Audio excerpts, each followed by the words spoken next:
The United Federation of Planets has numerous divisions under its banner, not just Starfleet. It seems that it has always had some form of agency overlooking almost every military, scientific and agricultural aspect of life for Federation members. The complex web that is time travel included. Hello, I'm Rick and this is part of the Federation series on the channel that details different aspects of Star Trek's network of planetary allies. Before the establishing of the Federation or even Starfleet, the timelines were guarded by an unknown race. These reclusive protectors took it upon themselves to prevent civilizations from ending before reaching their full potential. They did this by abducting members of many species, genetically growing perfect specimens of them, and training them in subterfuge, outfitting them with advanced technology and seeding them in their home worlds to act as unobserved agents. Gary 7 was one such agent and played a role in negating several great tragedies of Earth's history from 1968 onwards. Such manipulations were possible because of knowledge of the timelines provided to him by his mysterious benefactors, which some sources name the Aegis, and had been in operation for at least 6,000 years. Since first contact with the Vulcans and even before, humans have been aware of time travel, and even began to exploit this phenomena to research their own past, such as the Enterprise visiting 1968, thus becoming aware of Gary 7's existence. There were strict rules in place to prevent interference from the researchers, and the Enterprise was under strict instructions to remain undetected. Such missions were carried out in 2268, but not long after, in 2270, the Department of Temporal Investigations was founded as an offset of the Federation Science Council, to attempt to monitor incidents of time travel as best they could.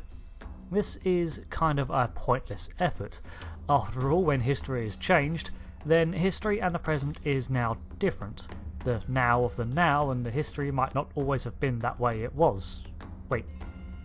What?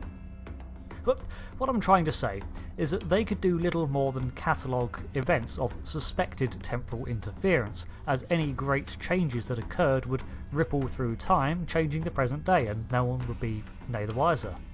The Department of Temporal Investigations continued to operate well into the 24th century, investigating, recording as before, but as technology improved, they became better at detecting changes, probably through the use of some sort of temporally shielded database, I'd guess. It's also worth noting that there was an article of the Prime Directive called the Temporal Prime Directive that presented the same non-interference policy that all Federation members had to abide by when conducting surveys of the past or finding themselves wrenched free of the grips of spacetime. It's unknown when this rule was introduced, but it's likely to have been earlier than the Enterprise's first missions in 2268, given the clandestine nature of their orders. By the year 2769, time travel had become such an attainable goal that the superpowers of the galaxy agreed to sign the Temporal Accords, a treaty that limited time travel to passive research and observation only.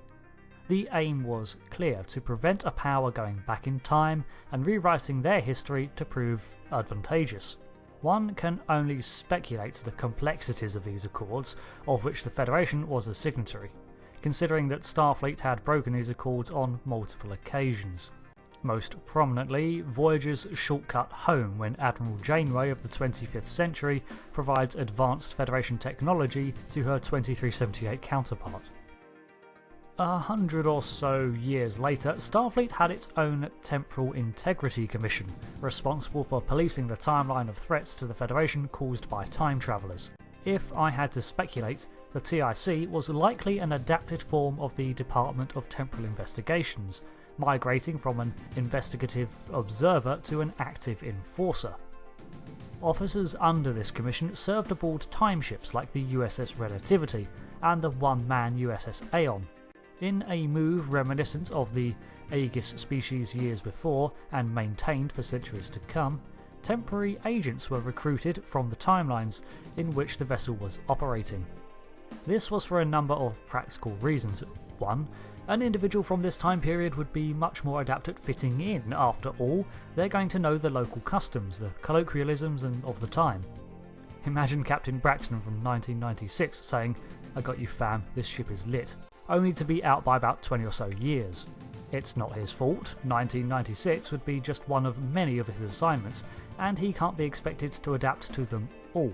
The T.I.C. was very careful in who it selected as agents outside of its members, often picking those who would respect the laws of the Temporal Prime Directive and maintain its secrecy.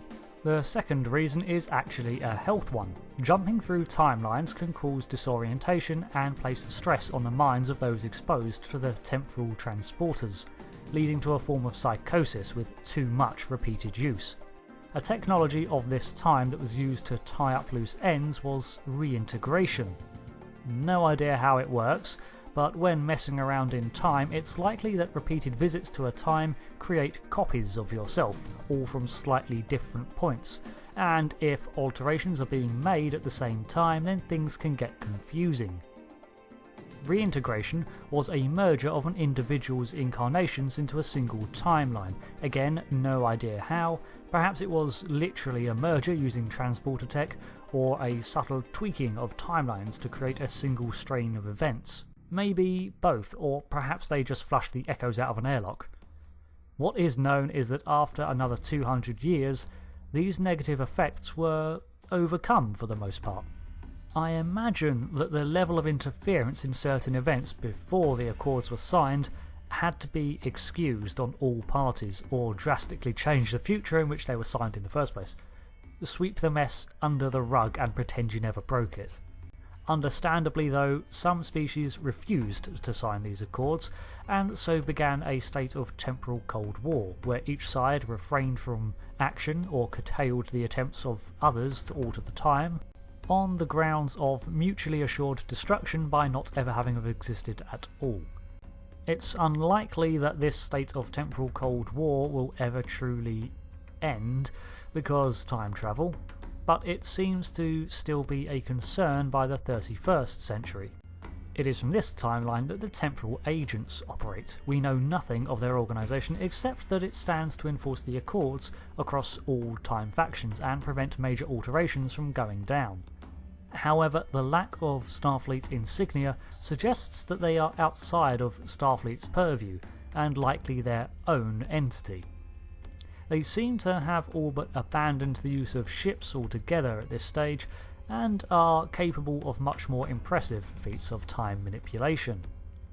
Agents are now presented with a speed training and acclimation programs to allow them to prepare for extended assignments undercover, in a timeline where they will continue to operate in secret. Like the T.I.C, the agency, I guess we're going to call it, recruits assistance from local individuals to provide a native point of view. This agency seems to operate throughout all of history, intervening in pre-Federation events as early as 2151. Hey, perhaps Gary 7 was a temporal agent, and he made up a bunch of stuff about an alien race to throw off the scent of Kirk and the rest. After all, Kirk had a reputation among the temporal agencies for the highest number of violations. Again, damage done, sweep it under the rug, it's already broken. There are many instances of time travel throughout Star Trek, and not all are resolved by the various agencies. Or perhaps we just don't see them. After all, if a temporal mission goes off perfectly, no one ever knows it happened, or didn't happen. Thanks for listening to this explanation of the various Federation institutions that protected the timeline, and if you found yourself stranded in a different time, what would you do? Thanks for listening. I've been Rick, and I hope to see you again. Until next time, goodbye.